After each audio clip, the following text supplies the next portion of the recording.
Caroline, you're on. You're watching Carolina. That's right. That's right. Let's go.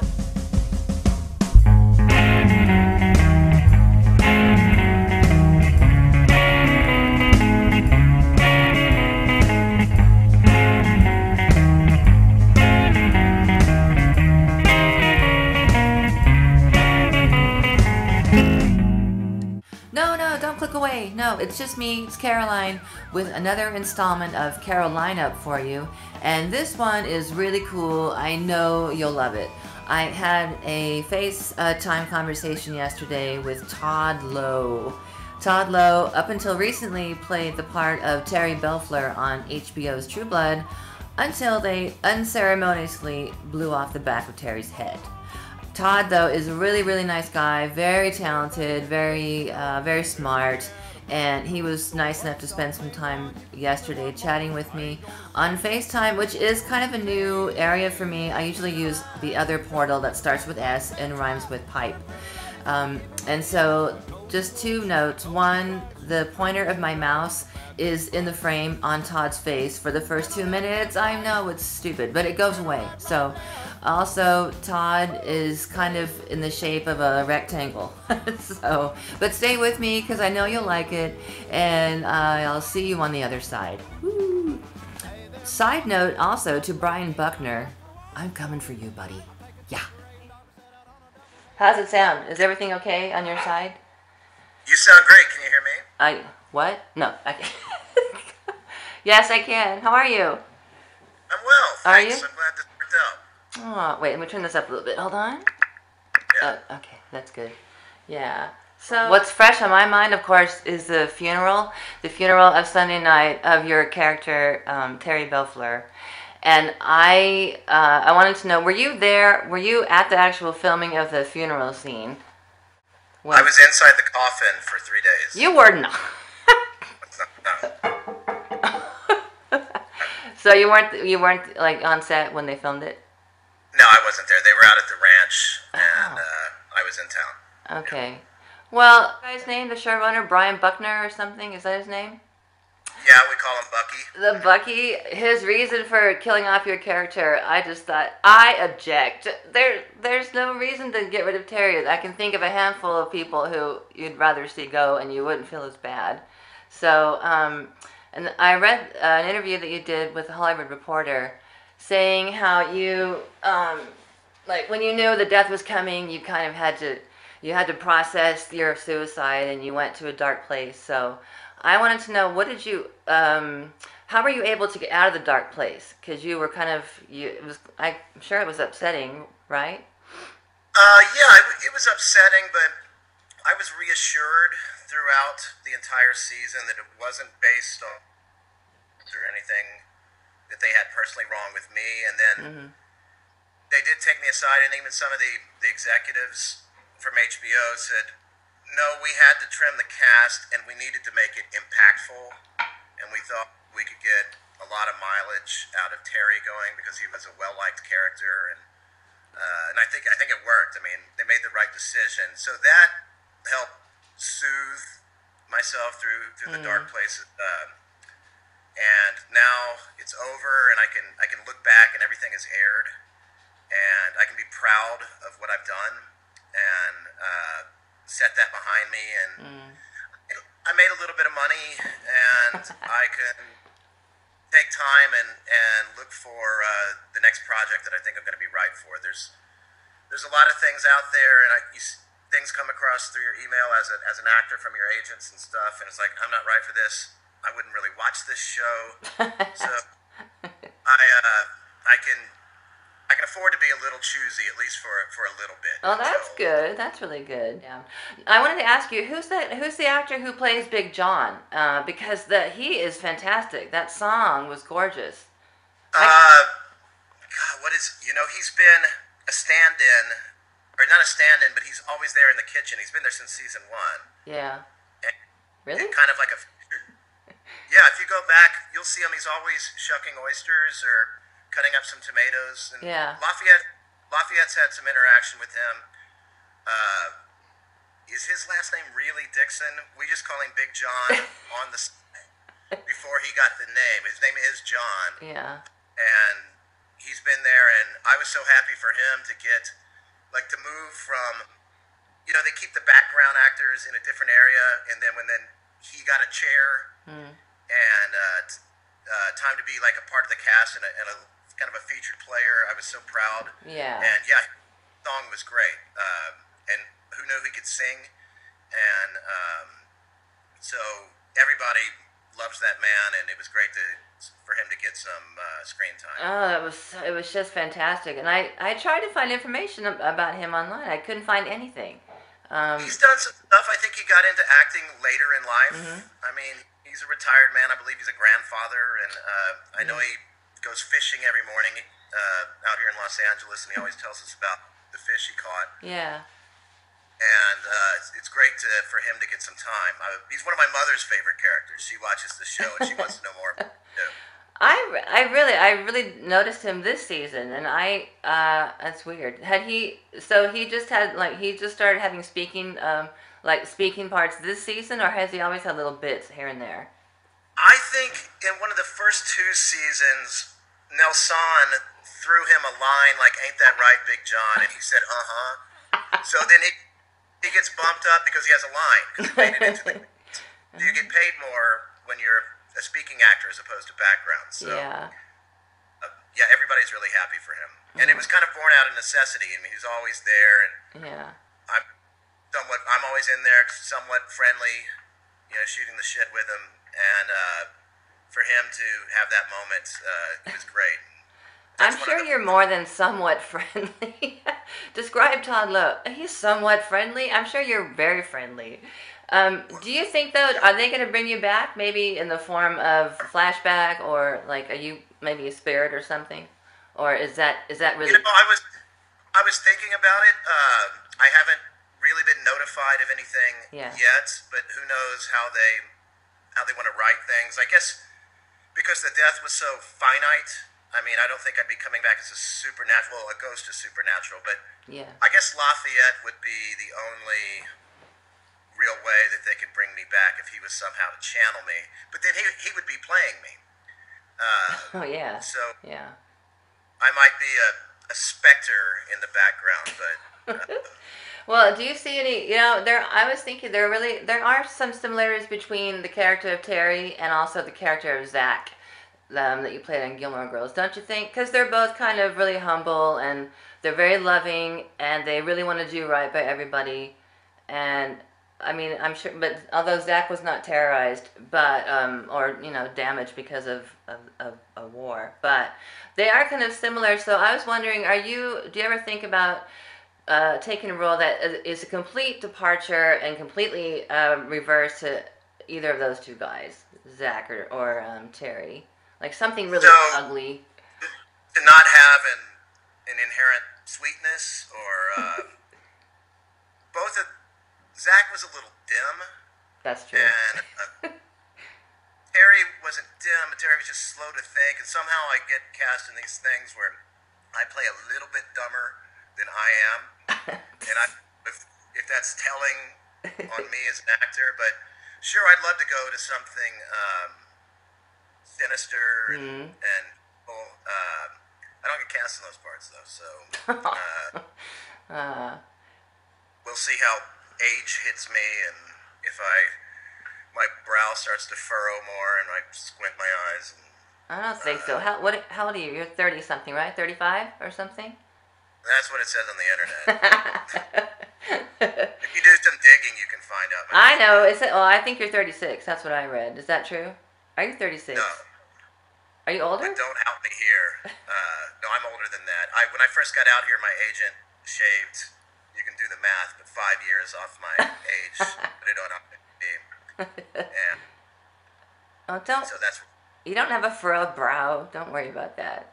So you're from a town called Humble, Texas, which is fitting because you seem to be a humble person. Well, the H is silent, but yes. It is? So what's it called? Is. Humble? Humble, Texas. Ah, okay.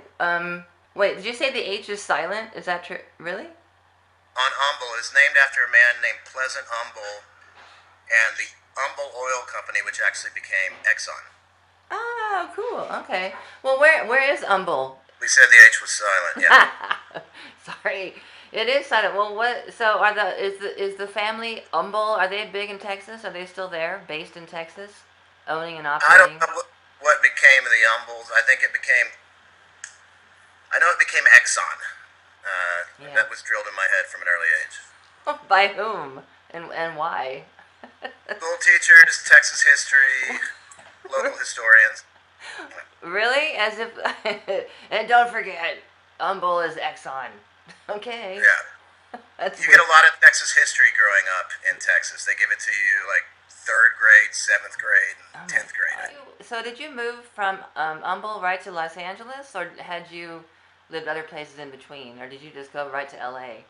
to start your career? No, I went to Austin to go to school. Yeah. And I went to the University of Texas at Austin. Oh, okay. And then I majored in theater there, and then I had a couple little theater companies. I had a children's theater company and Oh, cool. Yeah. a little graduate company. So I stayed there for a good 10 years. I mean, I had 5 years of college and then 5 more years of hanging around and working down. Mm-hmm. And then moved out here right at the end of 1999. Oh, okay. So, but you had been to LA before, right, too? Or did you just go there sight unseen? No, I've never been. My girlfriend at the time got accepted into grad school here, so Yeah. I followed. Wow. What did you think when you got there? Were you like, or, It was daunting, but I felt ready for it. I had gotten some SAG, Screen Actors Guild work in Texas. I did a couple episodes of Walker, Texas Ranger, which it's like, let me shut the door. Hold on. okay.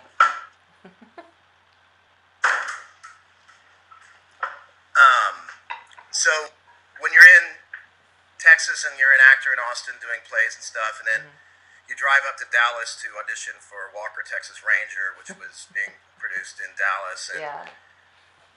you feel like you're getting called up from the minors to the majors to go work on a bad TV show. But that was my first experience in front of the camera, and then I had an agent there and got parts in little movies that came through that were casting locally. So I had a couple credits, and fortunately the agent I was with in Texas had a small branch out here, so I was able to sign with them. They cast me in a play. They got me an audition for a play that I got cast in down at South Coast Repertory in Costa Mesa. There were a couple actors in that who were clients of my current agent, and when my old agent was starting to go down, I jumped ship and went to my current agent, which I'm still with now. Ah, okay. You have bands beside, you have the L.A. Hootenanny and the Pilbilly Knights. Pilbilly, yeah. Do you have other bands, or those the two main ones that you're in? Pilbilly Knights, everybody had children except for me, so it was hard to kind of keep booking gigs. And then with my shooting schedule, Yeah. that just kind of dissolved peacefully. And LA Hootenanny, it's so large. There's a lot of people, a lot of great musicians who play together every Thursday. We've been doing it for a few years now. So I can miss a show and the show can still go on. And now I'm looking for something smaller just for myself that I can, because I got an open schedule right now. So I'm looking for something that I can kind of tour around and just bring a few players with me. Would you just go perform by yourself? Because, you really, I was listening to some Pilbilly Night tracks the other day, yesterday, and your voice is really, it's really unique. It sounds to me like it's kind of a cross between John Lydon and like a guy who yodels. It's really cool.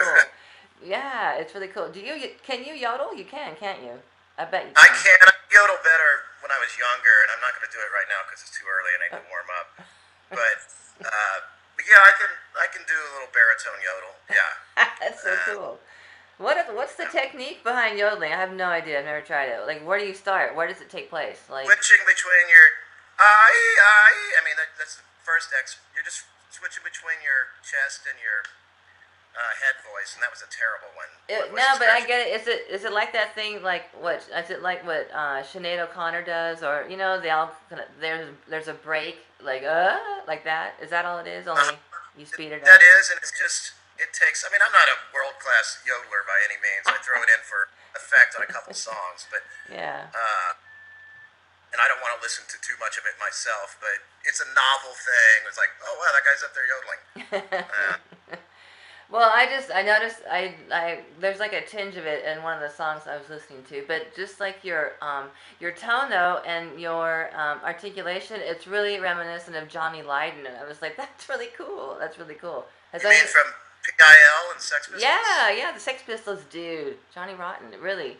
Well, Yeah. do you think about performing by yourself, or would you prefer? I do, but I like to have a little bit of a rhythm section, but we Yeah. don't have the best rhythm.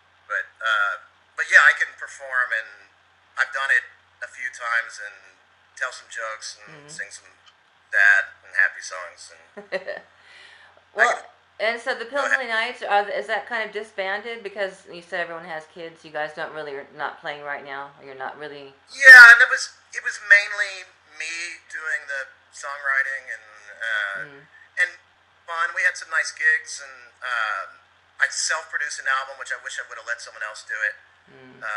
But there's some tracks on there that I'm really proud of. I want to re-record some of those songs. Some of those songs are good. I'm proud of them, and I've got some new ones, so I'm ready to kind of get in with someone and put something down. That would be cool. Well, yeah, you could, right? You could take material from the Pilbilly Knights and just work it new with a whole new band, right? That'd be great. That'd be really cool. Yeah, and we do some of that stuff with the Hootenanny too. Yeah.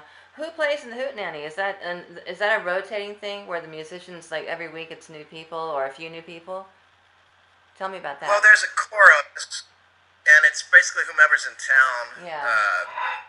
I got a college friend and we kind of started it we were just looking for a place to play Texas music, and the closest thing we could find was this now defunct Cajun, air quote, Cajun restaurant in Silver Lake, and they made an attempt at Southern food, and they had an upright piano that we could gather around, and we just started playing there, and they gave us a beer special. So Cool. we grew from. Yeah. What's that place called again?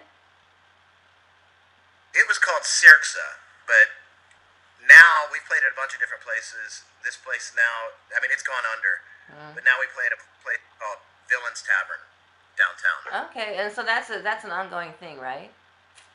It's an ongoing thing, yeah. Oh, okay. Well, yeah, it'd be cool if you got get a band together and record, because your voice is great and your guitar playing is nice. What kind of guitar do you play? Do you play you play acoustic, right, or do you also play e-guitar? I play a little e-guitar mainly now because the band's so large you can't hear the acoustic, and but I'll play an acoustic guitar if I'm performing by myself. Obviously, you have an acoustic guitar to accompany yourself. Yeah. But mainly I play a Telecaster, a Fender cool. Telecaster. Well, did you consider maybe going for a musical career and over acting, or was that ever a consideration? No. I studied theater in college, and yeah. When you get to Austin, they give you a guitar practically, and so I just playing it, and country music was a lot easier than rock and roll, so I kind of went that way. Yeah. So, okay, so the next thing that you whatever you work on next, do you have a preference, whether it should be television or film or a play? Does it matter? You just want something that speaks to you, role wise. Well, I've been working for 10 years in television, and I really enjoy it, and especially since television has gotten, I don't know, I think we're still in kind of the golden age of it right now, because all these episodics that people like to binge view is the term du jour, when you can watch all of House of Cards in one day on Netflix or whatever, or HBO Go, and I like that kind of storytelling, and I also like the security of knowing you have a job next week. And movies, I haven't done too much. I feel that as a theater actor, television kind of suits my strengths because I like to interpret the words that the writer wrote. And television is a writer's medium, where film is, they say, a director's medium, and stage is the actor's. But I'll take what I can get if the role's right. And ever since I got the news that my character was dying, I kind of said, well, I want to create a show where I'm the only one who can off my character. So I'm kind of writing something based on a job I had in my early 20s where I worked at a living history museum, which is where we dressed up like 18th century, 19th century people and did farm chores. Oh, and cool. Museum, so Yeah. it'd be like colonial Williamstown or something. Oh, that sounds cool. Wait, well, tell me more about your guitars. Where did you, you've been playing guitar for a long time, right? Like, you said you were born with one practically. So, what kind of, what stuff do you like to play? You play other stuff besides country rock, I take it, right? Yeah, that's kind of the basis of what I play. I mean, my first band that I really loved was The Police, and then I was a big Joy Division fan, and I loved the Smiths and REM, all that stuff from the late 80s, and then, like I said, I got to college and went back home and started digging through my parents' old Willie Nelson and Waylon Jennings records, and that really spoke to me being in Austin, so I kind of went that way and maybe maintained some of my early emo sensibilities and try to apply that to country music, but Yeah. Okay, so like if you get another band together, what would that look like? Do you have a kind of a project in mind? no idea. And Caroline, you'd be the first to hear it, so you can put the kibosh on it if you think it's a terrible name. But just to capitalize on some of this True Blood popularity and my love for Willie, I was thinking about calling myself Willie Nelson. I like And that. I'd have maybe braids and some fake eyelashes, and see what I could do with that. That is, I think that's more of a one-time thing, like a one-off kind of thing. One-off, yeah. So, were you close to people on the show? Like like any particular people? Like, did you really bond with some of the other actors on True Blood? Well, obviously, Carrie and Chris, Yeah. who most of my scenes were with, Yeah. and then Steve and I are pretty good friends. We email, send jokes back and forth to each other, and Yeah. They asked our band to play at their wedding a few years ago. Oh, cool. That's neat. Yeah. I'm work associates with a lot of the people, and I don't have a bad thing to say seriously about anybody on the show. Well, I wouldn't ask you to say anything bad anyway. So, but yeah. But the people I'm closest to and talk most regularly would be Chris and Carrie, and just because we work so much together. He's hilarious. I don't think I've heard him. I don't think I've heard him. I heard you say that his regular speaking voice is totally different than the Andy voice, but I haven't heard it. I'm sure it's really different. He's so funny. Oh my God, he's hilarious. He's so funny, and he's so intelligent, and yeah, and he's limited to this gruff Southern I that know. he does. He went to Yale. I mean, he's a Yale educated actor. God, you know, all the funniest people are like they're really like the intellectual giants. It's really true. I said before I read that you had gone through a dark place. How did you work through it? What was your process to, like, you fell in the dark place and you got back out of it? How did you do that? I didn't realize I was in it till I kind of came out. I mean, I stopped taking care of myself, a little bit of self-medicating, and we'll leave it at that. And then it's like, oh, this is over now, and it's like, I got to move on. And I realized the reason I've been just kind of down is like I've been planning my suicide for the past 6 months because I knew at the beginning of the year how it was going to happen. And I know it's just a role on television, but it's what you think every day when you get the scripts and you're running the lines, or how am I going to play this?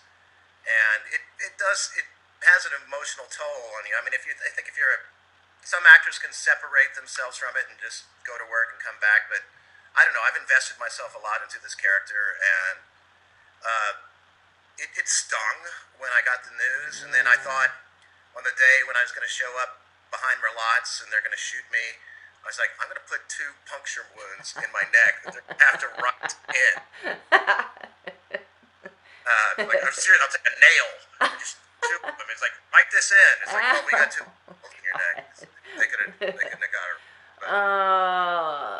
Well, the funeral episode was good because you were in that show so much, and it was really nice for everyone to see a lot of you and be able to kind of say goodbye to Terry. It was really nice. I liked it, and I read some reviews online where people didn't like it. I'm like, what's wrong? How can you not like the funeral episode? It was great. It went back and forth because I looked it up too. Some people was like, Terry was never that big of a character. Why do they waste so much time? We want to see more vampires. And there's always those fans. Yeah. I mean, I think the strength of the show lies there in the humans. Otherwise, of course it's about vampires, but you need a human population to show normal people as opposed to the supernaturals. Yeah. And but some of the reviewers that I favorite, obviously, who were kind to me, I really liked because they were mixed. It was a mixed bag of reviews. But no, I was proud of the episode, and I was glad when I saw it. It's like, oh wow, they're really giving me a nice little swan song out of here. That was nice. Yeah. Well, because the scene where, like, the show where you got the back of your head blown off. I mean, that was, as far as death scenes go, it was kind of cool. But yeah. But then we didn't have a chance to say goodbye. And the funeral, I thought it was really nice. I think it's Todd Stir. What is that? Are you on an iPad or are you on a notebook? What are you using there? I'm on an iPad, and I have it propped up against a water pitcher. Oh, okay. You need one of those. You need one of those thingies, like a smart cover, to prop it up with. Right, I know. I'm lazy. You can order it online. It's push a button and you'll have it. I know. No, it's too much. Get it. Yeah. Ever been to Germany? I was in Berlin a couple years ago. Yeah. And I went to a convention in Northampton, north of London, and then I'd never seen Europe. And really, the only friend I had a friend in Berlin, so I went to Amsterdam and then to Berlin and then came back to London. Oh, okay. I love, Yeah, Berlin is cool. I was going to ask you, because I've lived in Germany now for like a long time, like half my life. And when I lived in L.A., I was in L.A. for like 10 years, and like through the 80s, and then we moved here at the end of the 80s. And at that point, television in LA was like every show had a live audience, and there was barely reality TV. And it's completely different now. What's your take on the television industry? Because it's so, it's so ever changing, and it's so different than when I left. It's really. Well, I'll go back to the beginning of your question when you were talking about the shows with live audiences. Yeah. A lot of us grew up watching those, and I watched definitely a fair share of sitcoms. And being a stage actor, I've only worked on one show. It was an NBC show called. It had John Larroquette and Christine Baranski, and it only ran for a season. And I did an episode. It wasn't called Modern Family, but it was something like that before Modern Family. Anyway, I enjoyed that process of rehearsing it, then rehearsing in front of an audience, and then because it feels right to a stage actor. As far as shows that still do that, I guess The Big Bang Theory is pretty popular, and 2.5 Men, which I've never really watched. Yeah. But they don't make too many of those anymore. They don't. It's weird, isn't it? I know. Yeah. And Louis C.K. tried his thing with HBO, Lucky Louie, and I thought that was good, but that didn't go too long. Oh. But I'd love to see more of that. I like those shows, if they're well written. Yeah. But I also like episodic stuff. I just watched the latest episode of Breaking Bad. I just want to watch it. I wish I would wait so I could watch more at a time. But I know. people do that with the time. We watched it today too, cause on the illegal, on the unsavory website, on Deli shows, and I'm like, what is he gonna do to Hank? He's gonna pummel Hank, don't you think? What's gonna happen on Breaking Bad? Oh, it was so nice when it was so chilling when I mean, because you thought they were going to draw this tension between they both know each other knows, and then it, like in the first episode, bam, he punches him, I know. and then Walt says chillingly, like tread lightly, and then for that, and like it was great. Yeah, I love that show. My favorite show. I love it too. I'm fear for Hank. I fear that Hank is gonna be like in, I don't know, like on a stretcher, like on a thing, like, you know, where they stretch your limbs out and like I don't know. Oh, a rack. On the rack, the stretching rack. Well, thanks for taking all this time with me. I really appreciate it. It's so nice to meet you finally. Yeah, nice to meet you too. Thanks. Guten Abend. Guten Abend, mach's gut. Yes, yeah. Okay, so yeah, so I'll just wait for you to send me your whatever you're gonna send me, and Okay. Alrighty. Okay, well have a good day, whatever you do. All right. All Thanks, right. Caroline. Great talking to you. Okay, nice talking to you too. Bye. Talk to you soon. Bye-bye. Bye. Come and sip a little SoCal and break between the waves. But my little darling likes her local. Saccharine,